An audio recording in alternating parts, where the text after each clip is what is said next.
और दोस्तों, मैं रविंद्र कुमार और मेरे YouTube चैनल पर आप सभी का हार्दिक स्वागत। दोस्तों, आज की इस महत्वपूर्ण प्रश्नोत्तरी में अपन लेकर आए हैं फोर्स यानी बल से रिलेटेड 30 अति महत्वपूर्ण प्रश्न जो आपकी तैयारी को शानदार और जानदार बनाएंगे।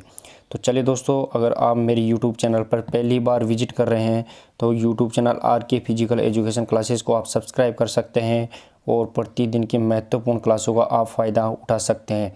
तो चलिए दोस्तों, आज की इस महत्वपूर्ण प्रश्नोत्तरी में अपन 30 अति महत्वपूर्ण प्रश्न लेकर आए हैं, जिसमें से आप कितने प्रश्नों का सही जवाब दे पाते हैं वो आप कमेंट बॉक्स में ज़रूर बताइए।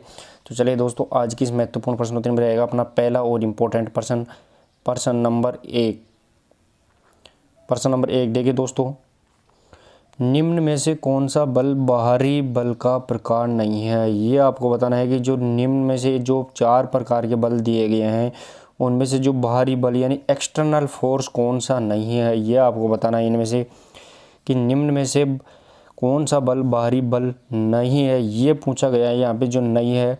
तो इनमें से 3 बल हो गए, वो बाहरी बल है और एक बल है वो आंतरिक बल है। ये आपको पूछा गया है। तो इनमें से बाहरी बल का प्रकार कौन सा नहीं है।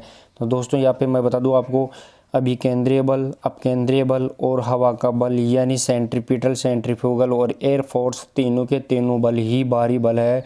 लेकिन मांसपेशीय बल यहाँ पे बाहरी बल नहीं होगा, ये आपको ध्यान रखना है। तो प्रश्न नंबर 1 का सही आंसर निकलेगा दोस्तों, मांसपेशीय बल ये बाहरी बल नहीं होकर आंतरिक बल होता है। ये आपको ध्यान रखना है, ये आंतरिक बल होता है। चलिए दोस्तों, नेक्स्ट और अगला प्रश्न रहेगा अपना प्रश्न नंबर 2। प्रश्न नंबर 2 देखिए दोस्तों, कौन से बल के द्वारा कोई वस्तु केंद्र से दूर जाने की कोशिश करती है। ये आपको बताना है कि कौन सा बल है जिसके द्वारा कोई भी वस्तु केंद्र यानी सेंटर से दूर जाने की कोशिश करती है। ये आपको बताना है, इम्पोर्टेंट भी रहेगा दोस्तों यहाँ पे। तो यहाँ से इनमें से कौन सा बल है जो लगाने पर वस्तु अपने पास नहीं रहकर दूर जाने की कोशिश करती है, वो आपको बताना है। तो इनमें से घर्षण बल, अपकेंद्रीय बल, अभिकेंद्रीय बल और वायु का बल, जिसे अपन वायु प्रतिरोध भी बोलते हैं। तो इनमें से कौन सा बल रहेगा जिसके द्वारा वस्तु केंद्र से दूर जाने की कोशिश करती है। तो दोस्तों, मैं आपको बता दूं, यहाँ पे जो रहेगा वो रहेगा अपकेंद्रीय बल यानी सेंट्रीफ्यूगल बल। ये आपको ध्यान रखना है, अपकेंद्रीय बल जिसे अपन सेंट्रीफ्यूगल भी बोलते हैं, ये भी अपनों को ध्यान रखना है, सेंट्रीफ्यूगल बल कहते हैं। इसमें कोई भी वस्तु केंद्र से दूर जाने की कोशिश करती है, यह आपको ध्यान रखना है। तो प्रश्न नंबर 2 का सही आंसर रहेगा दोस्तों अपकेंद्रीय बल, सेंट्रीफ्यूगल बल। चलिए दोस्तों, नेक्स्ट और अगला प्रश्न, प्रश्न नंबर 3। प्रश्न नंबर 3 देखिए दोस्तों, निम्न में से तनाव बल कौन सा होता है। ये आपको बताना है कि निम्न में से तनाव जो खींचकर पैदा किया जाता है, तनाव बल वो कौन सा होता है, यह आपको ध्यान बताना है।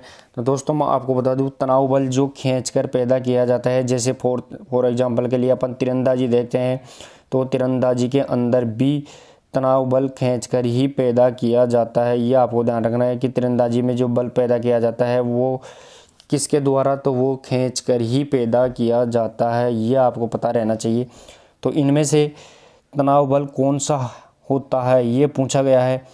तो गुरुत्वाकर्षण बल, घर्षण बल, आइसोमेट्रिक बल और आइसोटोनिक बल, ये आपको बताना है। तो तनाव बल कौन सा होता है, तो यहाँ पे तनाव बल प्रश्न नंबर 3 का सही आंसर रहेगा दोस्तों आइसोमेट्रिक बल को तनाव बल कहते हैं। आइसोमेट्रिक जो एक ही जगह स्थिर रहता है, ये आपको ध्यान रखना है, एक जगह स्थिर रखकर जो बल पैदा किया जाता है उसे तनाव बल कहा जाता है, यानी आइसोमेट्रिक बल तनाव बल कहलाता है। ये भी आपको ध्यान रखना है। तो चलिए दोस्तों, नेक्स्ट और अगला प्रश्न रहेगा अपना प्रश्न नंबर 4।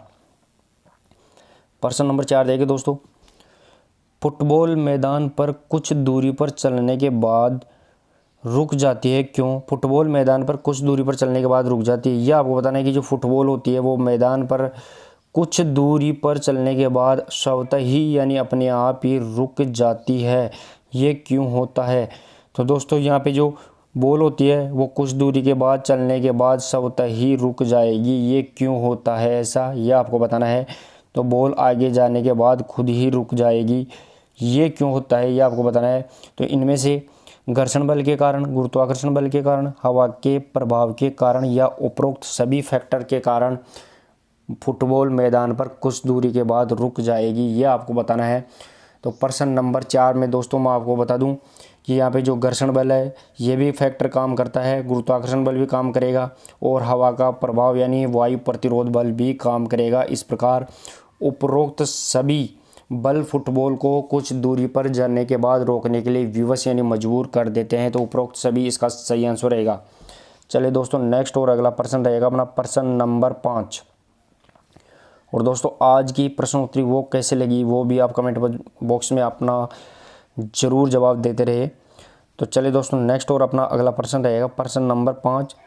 जिस बिंदु पर किसी वस्तु का संपूर्ण भाग केंद्रित होता है उसे क्या कहते हैं, यानी ये भी इम्पोर्टेंट रहेगा आपके लिए। तो कौन सा बिंदु है जिस बिंदु पर वस्तु का संपूर्ण भाग केंद्रित रहता है, ये आपको बताना है कि ऐसा कौन सा बिंदु है जिस बिंदु पर वस्तु का संपूर्ण भाग यानी पूरा भाग ही उस पर केंद्रित रहता है, फिक्स रहता है, उसके ऊपर ही टिका रहता है। ये कौन सा बिंदु होता है ये आपको बताना है। तो प्रश्न नंबर 5 भी इम्पोर्टेंट रहेगा दोस्तों। तो घर्षण बल, गुरुत्व केंद्र या फिर वायु प्रतिरोध या प्रक्षेपण केंद्र, इनमें से कौन सा केंद्र या भाग होता है जिस पर संपूर्ण भार वस्तु का टिका रहता है। तो प्रश्न नंबर 5 और इसका सही आंसर रहेगा दोस्तों गुरुत्व केंद्र यानी सेंटर, CG जिसे अपन सेंटर ऑफ ग्रेविटी बोलते हैं, वो इस पर टिका रहता है। वस्तु का संपूर्ण भार CG के ऊपर टिका रहता है। सही आंसर रहेगा दोस्तों गुरुत्व केंद्र जिसे अपन CG सेंटर ऑफ ग्रेविटी भी कहते हैं, ये भी आपको ध्यान रखना है। तो चलिए दोस्तों नेक्स्ट और अगला प्रश्न रहेगा अपना प्रश्न नंबर 6। प्रश्न नंबर 6 देखिए दोस्तों, हैमर थ्रो में हैमर का घूर्णन सर्किल में कौन से बल के कारण होता है, ये आपको बताना है कि हैमर थ्रो में रोटेशन के वक्त हैमर का घूर्णन सर्किल के अंदर कौन से बल के कारण होता है, ये आपको बताना है कि दोस्तों मान लीजिए ये अपना है सर्किल हैमर थ्रो का और इसके अंदर अपन हैमर को घुमा रहे हैं, तो वो घुमाते वक्त कौन सा बल काम कर रहा है, या अंदर की तरफ जो कि खींच के रख रहा है, इसको हैमर को अंदर की तरफ खींच रहा है, ये बल कौन सा कार्य कर रहा है ये पूछा गया है। तो हैमर थ्रो में हैमर का घूर्णन यानी घुमाते वक्त पूछा गया है कि घुमाते वक्त सर्किल में कौन सा बल काम करता है, ये आपको बताना है। तो प्रश्न नंबर 6 भी इम्पोर्टेंट रहेगा दोस्तों और इसे कहते हैं अपन सेंट्रीपिटल बल, ये आपको ध्यान रखना है सेंट्रीपिटल।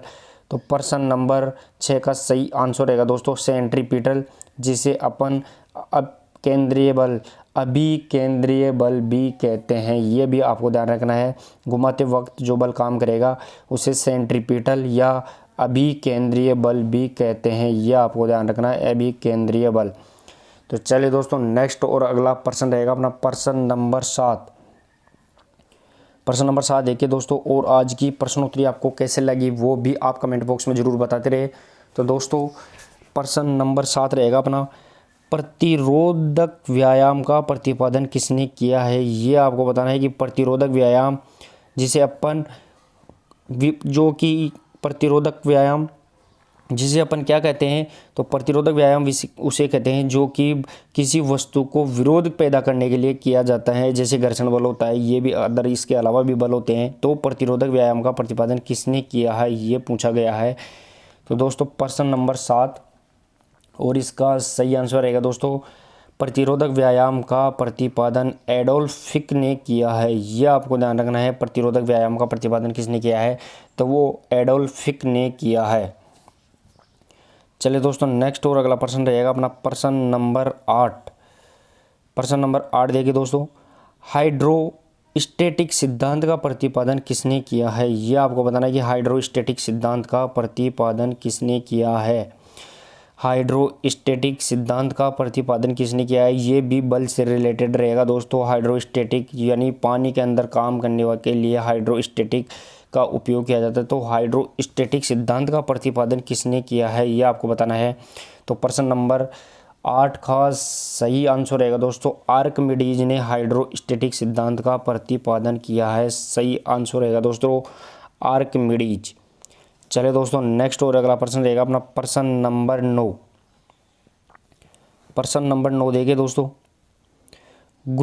पुरुष में गुरुत्व केंद्र ऊंचाई के कितने प्रतिशत पर पाया जाता है, यानी सेंटर ऑफ ग्रेविटी, ये आपको बताना है गुरुत्व के अंदर कितनी ऊंचाई पर पाया जाता है वो और किस में। तो वो पुरुष की, यहाँ पे पुरुष के बारे में पूछा गया है। तो दोस्तों मैं आपको बता दूं, मान लो ये पुरुष है, तो पुरुष के अंदर सेंटर ऑफ ग्रेविटी यानी गुरुत्व के अंदर कितनी ऊंचाई पर पाया जाता है ये पूछा गया है। तो मैं आपको बता दूं दोस्तों, जो पुरुष के अंदर कुल ऊंचाई के कितने प्रतिशत पर गुरुत्व के अंदर पाया जाता है, तो इसका सही आंसर रहेगा दोस्तों प्रश्न नंबर 9 का 57% पर पाया जाता है, ये आपको ध्यान रखना है।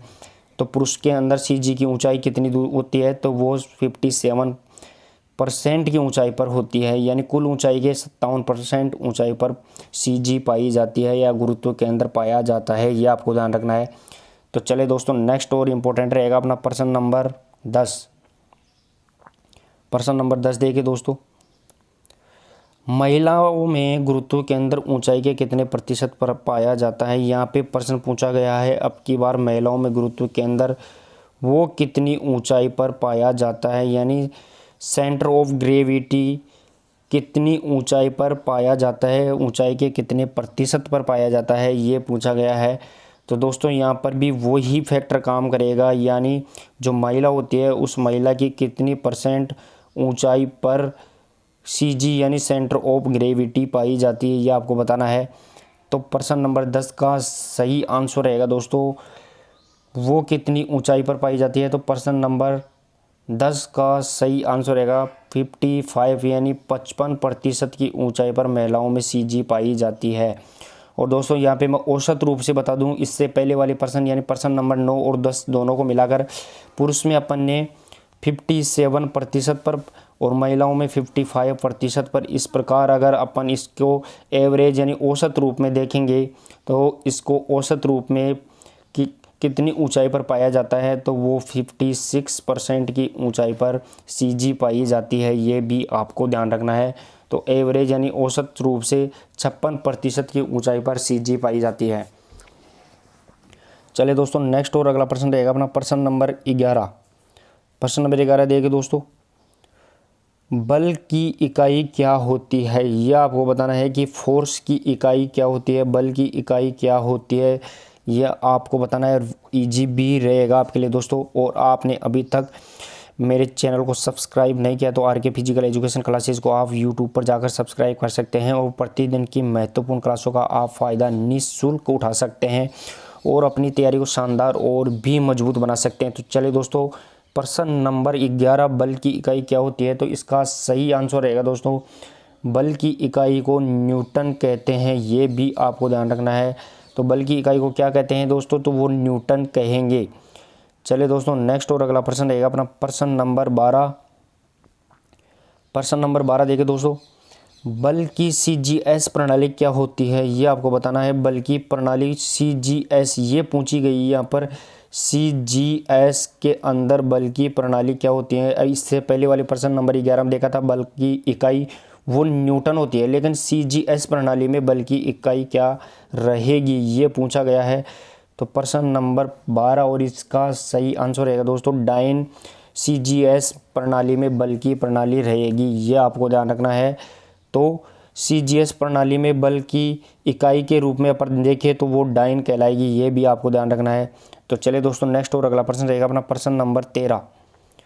प्रश्न नंबर 13 देखिए दोस्तों, निम्न में से किस गतिविधि में घूर्णन बल नकारात्मक प्रभाव डालता है, ये आपको बताना है कि ऐसी कौन सी गतिविधि है जिसमें रोटेशन यानी घूर्णन बल नकारात्मक प्रभाव डालता है, यानी वो उसको सहयोग नहीं देता, उसको नुकसान पहुंचाता है किसी भी गतिविधि को। तो ऐसी कौन सी गतिविधि है जिसमें घूर्णन बल, अब घूर्णन बल दोस्तों कौन सा होता है, तो जो लगातार राउंड के अंदर वो जो बल होता है, रोटेशन के अंदर बल होता है, वो नकारात्मक कौन सी गतिविधि में रहेगा, ये आपको बताना है। तो यहाँ पे वॉलीबॉल में भी ये प्रभाव नहीं डालेगा, ये आपको ध्यान रखना है। फुटबॉल में भी घूर्णन बल ज़्यादा प्रभाव नहीं डालेगा, बास्केटबॉल में भी घूर्णन बल ज़्यादा प्रभाव नहीं डालेगा, लेकिन यहाँ पे स्केटिंग में घूर्णन बल प्रभाव डालता है। लेकिन दोस्तों यहाँ पे स्केटिंग क्या होती है, तो मैं आपको बता दूं, जो अपन रोलर स्केटिंग या स्केटिंग जिसके द्वारा जो पैरों में शूज पहने जाते हैं, टायर वाले शूज पहने जाते हैं पैरों के अंदर, वो स्केटिंग कहलाती है। और उसके अंदर वो घूर्णन बल प्रभाव डालता है, नकारात्मक प्रभाव डालता है। क्यों? ये स्केटिंग यानी जो शूज है उसको आगे जाने में दिक्कत करता है, घर्षण बल पैदा करता है, जिससे इसकी स्पीड रुक जाती है। तो इस प्रकार स्केटिंग में घर्षण बल नकारात्मक प्रभाव डालता है। तो चलिए दोस्तों, नेक्स्ट और अगला प्रश्न रहेगा अपना प्रश्न नंबर 14। और दोस्तों, अभी तक आपने कितना स्कोर अचीव किया है वो भी आप कमेंट बॉक्स में टाइम से आप शेयर करते रहे। और अगर आप मेरे यूट्यूब चैनल पर पहली बार विजिट कर रहे हैं और ऐसी क्लासों का आप PDF प्राप्त करना चाहते हैं, तो वो उसका टेलीग्राम पे आप PDF प्राप्त कर सकते हैं, और उसका लिंक भी मैं कमेंट बॉक्स में आपको प्रोवाइड करवा दूंगा। तो इसके द्वारा आप टेलीग्राम से जुड़ सकते हैं। वैसे मैं Telegram RK physical education classes के नाम से आप टेलीग्राम से भी जुड़ सकते हैं, ये भी आपको ध्यान रखना है। तो RK फिजिकल एजुकेशन क्लासेस के नाम से टेलीग्राम से ज्वाइन करके आप प्रतिदिन की महत्वपूर्ण क्लासों की PDF भी प्राप्त कर सकते हैं। तो चलिए दोस्तों, नेक्स्ट और अगला प्रश्न रहेगा अपना प्रश्न नंबर 14। देखिए दोस्तों, यहाँ पे दोस्तों दो वस्तुओं के परस्पर संपर्क से, एक बार देखिए दोस्तों, मैं यहाँ पे जो देख लेता हूँ थोड़ा सा कि प्रश्न नंबर 13 अपन ने क्लियर कर लिया क्या, लेकिन यहाँ पे दोस्तों अपन ने प्रश्न नंबर 13 क्लियर कर लिया। अब रहेगा अपना प्रश्न नंबर 14 यानी 14। तो चलिए दोस्तों, प्रश्न नंबर 14, दो वस्तुओं के परस्पर संपर्क से उत्पन्न होने वाला बल कौन सा होता है, ये पूछा गया है। दो वस्तुओं के परस्पर संपर्क से उत्पन्न होने वाला बल कौन सा है, ये पूछा गया है। यानी दो वस्तुएं हैं, यहाँ पे वस्तुएं दो है, ये आपको ध्यान रखना है। दो वस्तुएं कोई भी हो सकती है, और उनके बीच में जो परस्पर संपर्क चलेगा तो उनसे कौन सा बल उत्पन्न होगा, ये आपको बताना है। तो प्रश्न नंबर 14, और इसका सही आंसर रहेगा दोस्तों, घर्षण बल पैदा होता है। दो वस्तुओं के परस्पर संपर्क से घर्षण बल उत्पन्न रहेगा, यह आपको ध्यान रखना है। फ्रिक्शन फोर्स इसमें पैदा होगा, जिसे अपन घर्षण बल बोलते हैं, फ्रिक्शन फोर्स बोलते हैं। तो चले दोस्तों, नेक्स्ट और अगला प्रश्न रहेगा अपना प्रश्न नंबर 15। प्रश्न नंबर 15 देखिए दोस्तों, कोई वस्तु हवा में फेंकी जाती है तो उस पर कौन सा बल कार्य करता है, ये पूछा गया है। इम्पोर्टेंट भी रहेगा दोस्तों। यहाँ पे कोई वस्तु है, वो उसको हवा में फेंका जाता है, तो हवा में फेंकने के बाद उस पर जो हवा के अंदर ही जो बल कार्य करेगा वो कौन सा बल कार्य करेगा। यानी कोई वस्तु उसको हवा में अपन ने फेंक दिया, तो अब उसके ऊपर हवा के अंदर ही कौन सा बल कार्य करेगा, ये पूछा गया है। यानी ये हवा के अंदर जो वस्तु ऊपर गई है, इस पर जो बल कार्य करेगा वो कौन सा बल कार्य करेगा। तो यहाँ पे आइसोकाइनेटिक, आइसोमेट्रिक, आइसोटोनिक या फिर मैग्नेस फोर्स, इनमें से कौन सा बल हवा में कार्य करेगा। तो प्रश्न नंबर 14, 15 और इसका सही आंसर रहेगा दोस्तों मैग्नेस फोर्स। मैग्नेस फोर्स कार्य करता है हवा के अंदर, ये भी आपको ध्यान रखना है। चलिए दोस्तों, नेक्स्ट और अगला प्रश्न रहेगा अपना प्रश्न नंबर 16। प्रश्न नंबर 16 देखिए दोस्तों, तीरंदाजी में कौन सा बल कार्य करता है, यह आपको बताना है कि तीरंदाजी यानी जो आर्चरी होती है उसके अंदर कौन सा बल कार्य करता है, ये आपको बताना है। यहाँ पे दोस्तों जो तीरंदाजी में जो तीरंदाजी के लिए यूज की जाती है आर्चरी के लिए, उसके द्वारा जो कौन सा बल उपयोग किया जाता है, यानी जो अपन आर्चरी में जो फोर्स पैदा करते हैं इसको खींचकर, वो कौन सा बल रहेगा, ये आपको पूछा गया है। तो घर्षण बल, गुरुत्वाकर्षण बल, तनाव बल या फिर आइसोटोनिक। तो इसका सही आंसर रहेगा दोस्तों प्रश्न नंबर 16 का तनाव बल, यानी खींचकर पैदा किया जाने वाला बल तनाव बल कहलाता है। तो इसके द्वारा अपन खींचकर ही तीर को बाहर निकालेंगे टारगेट के ऊपर, तो इसमें तीरंदाजी में तनाव बल कार्य करेगा, ये आपको ध्यान रखना है। चलिए दोस्तों, नेक्स्ट और अगला प्रश्न रहेगा अपना प्रश्न नंबर 17।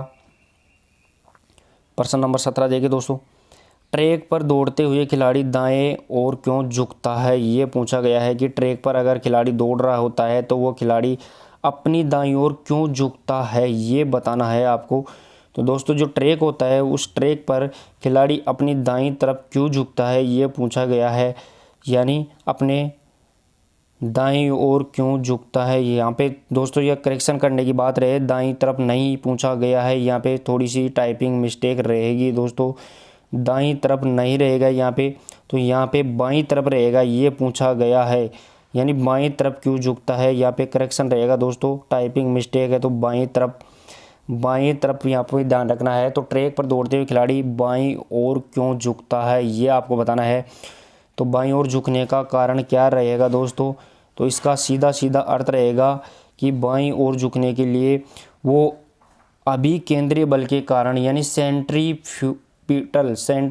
बल के कारण, अभिकेंद्रीय बल के कारण वो अंदर की तरफ झुकता है।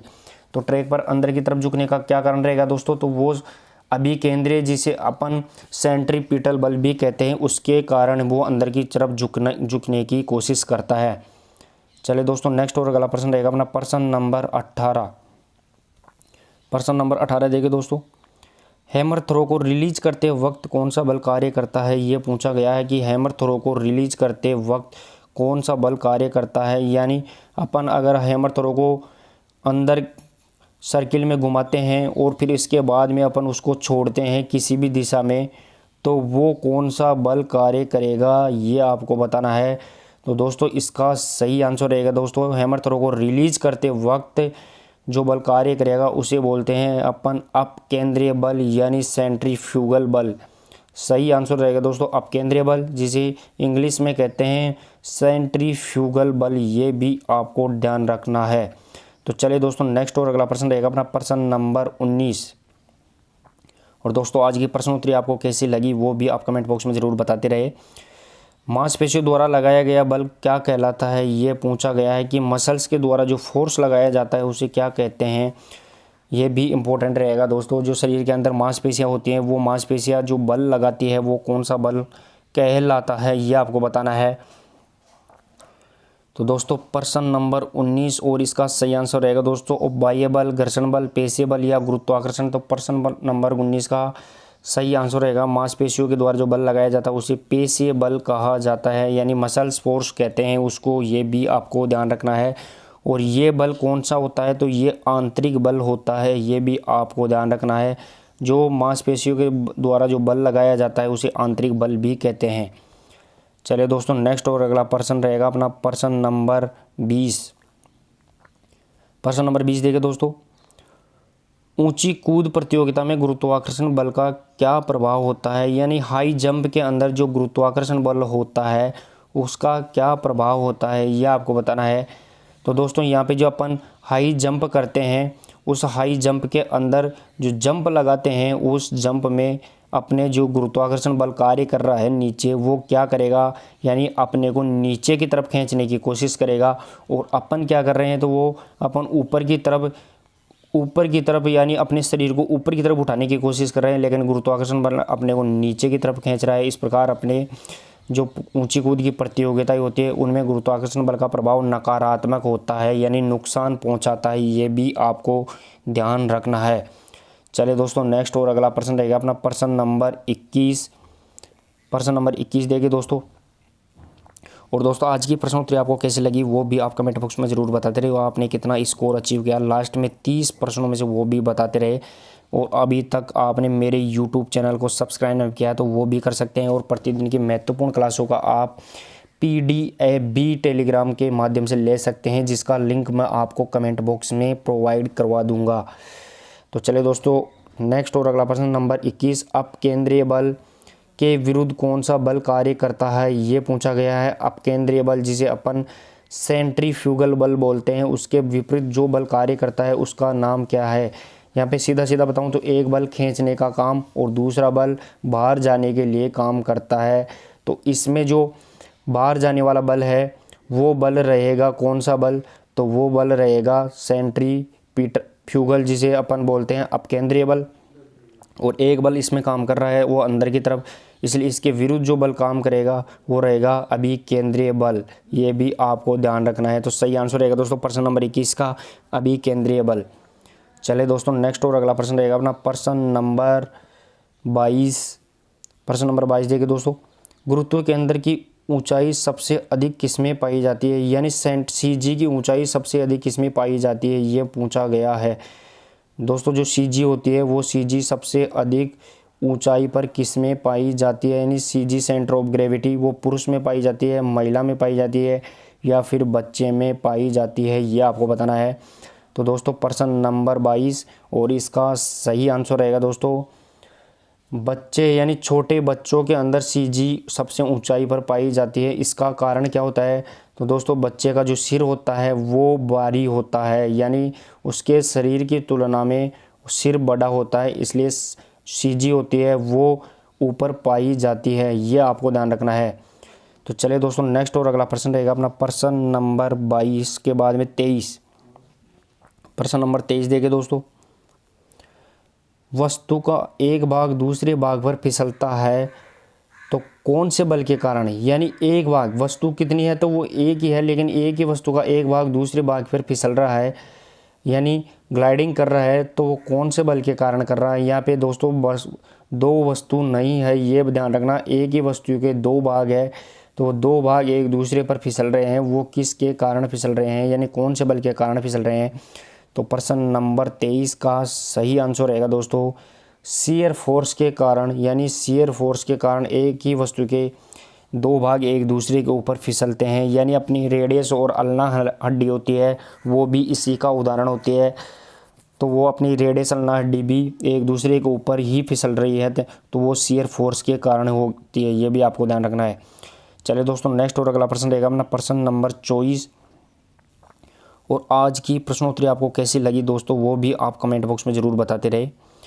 डायनेमिक शब्द का संबंध किससे होता है, प्रश्न नंबर 24 देखिए दोस्तों, डायनेमिक यहाँ पे जो शब्द पूछा गया है वो डायनेमिक शब्द है और इसका संबंध किससे होता है ये आपको बताना है।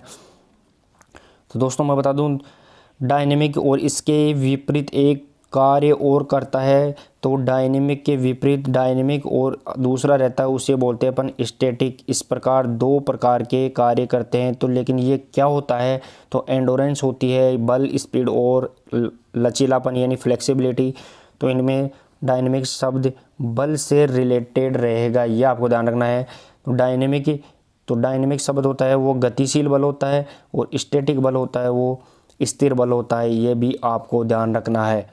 तो चलिए दोस्तों डायनेमिक शब्द ये बल से रिलेटेड रहेगा जो कि गतिशील रहता है। नेक्स्ट और अगला प्रश्न रहेगा अपना प्रश्न नंबर 25। प्रश्न नंबर 25 देखिए दोस्तों, जलीय गतिविधियों में कौन सा बल कार्य करता है ये आपको बताना है। जो जलीय गतिविधियाँ होती है जो जैसे स्विमिंग होती है, तैराकी के अंदर जो गतिविधियाँ होती है उसमें जो फोर्स काम करता है, जो बल कार्य करता है वो कौन सा होता है ये आपको बताना है। तो दोस्तों जो तैराकी की गतिविधियाँ होती है इन गतिविधियों के अंदर कौन सा बल कार्य करता है ये आपको बताना है। तो दोस्तों तैराकी के अंदर जो स्विमर होता है जो पानी के अंदर तैरता है उसके ऊपर जो बल कार्य करेगा वो कौन सा बल कार्य करेगा ये पूछा गया है यहाँ पर। तो प्रश्न नंबर 25 और इसका सही आंसर रहेगा दोस्तों उद्दरण बल पानी के अंदर कार्य करता है, ये आपको ध्यान रखना है। जो जलीय क्रियाएं होती है उसमें उद्दरण बल कार्य करता है। चलिए दोस्तों नेक्स्ट और अगला प्रश्न रहेगा अपना प्रश्न नंबर 26।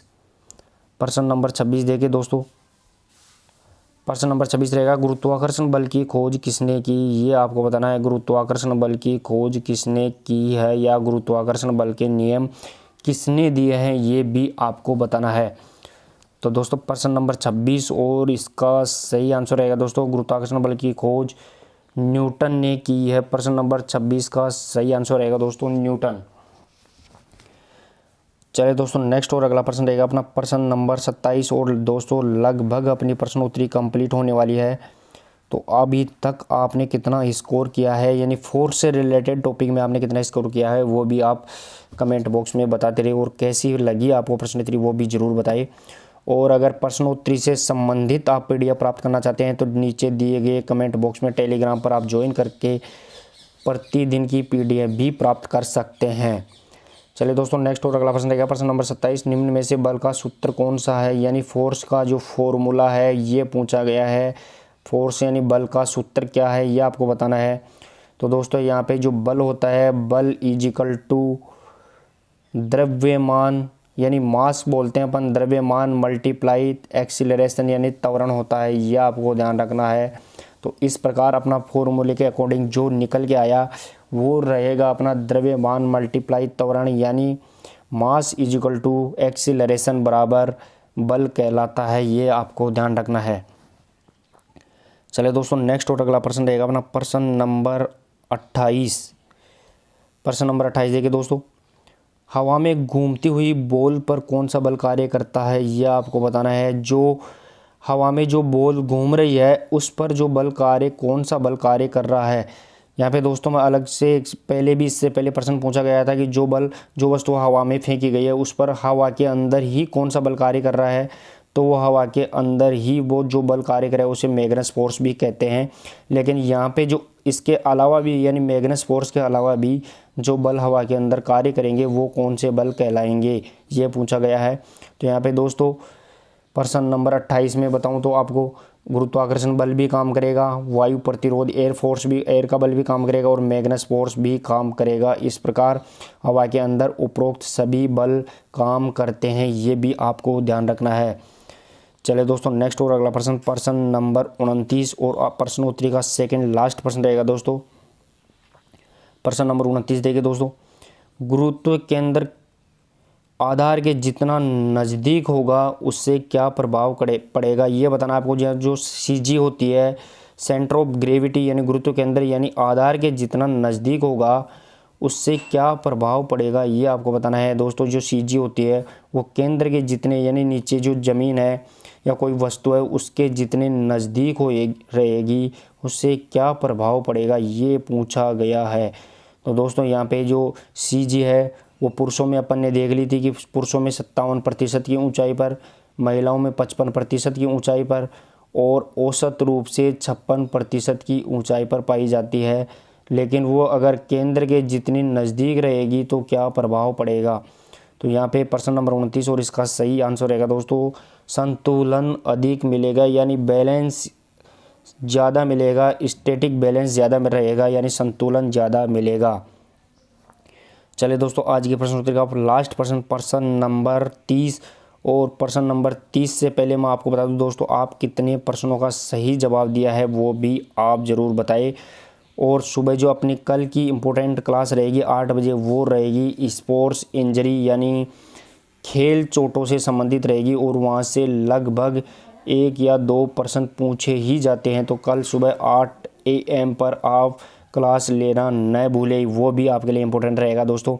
तो नेक्स्ट और इम्पोर्टेंट प्रश्न है अपना प्रश्न नंबर 30 और लास्ट प्रश्न रहेगा अपना प्रश्न नंबर 30। देखिए दोस्तों बल का अध्ययन किस में किया जाता है यानी फोर्स का अध्ययन किस में किया जाता है, ये पूछा गया है। तो ये भी इम्पोर्टेंट रहेगा दोस्तों, बल का अध्ययन किस में किया जाता है। तो काइनेटिक्स में, आइसोमेट्रिक, आइसोटोनिक। तो यहाँ पे दोस्तों मैं बता दूँ आपको जो सिर्फ बल, यहाँ पे बल के बारे में ही पूछा गया है, सिर्फ और सिर्फ फोर्स के बारे में पूछा गया है। तो बल का अध्ययन किस में किया जाता है, तो प्रश्न नंबर 30 का सही आंसर रहेगा दोस्तों काइनेटिक्स में बल का अध्ययन किया जाता है, यह आपको ध्यान रखना है काइनेटिक्स। और दोस्तों इस प्रकार अपन ने 30 प्रश्न देख लिए और 30 में से आपने कितना स्कोर अचीव किया है वो कमेंट बॉक्स में ज़रूर बताइए। और आज की प्रश्नोत्तरी कैसी लगी वो भी आप ज़रूर बताइए। और अगर आपको PDF चाहिए तो टेलीग्राम जो कि आपके कमेंट बॉक्स में इसका लिंक दिया गया है उस पर आप ज्वाइन करके PDF भी प्राप्त कर सकते हैं। तो चलिए दोस्तों आज की महत्वपूर्ण प्रश्नोत्तरी में इतना ही, मिलते हैं सुबह 8 बजे। धन्यवाद।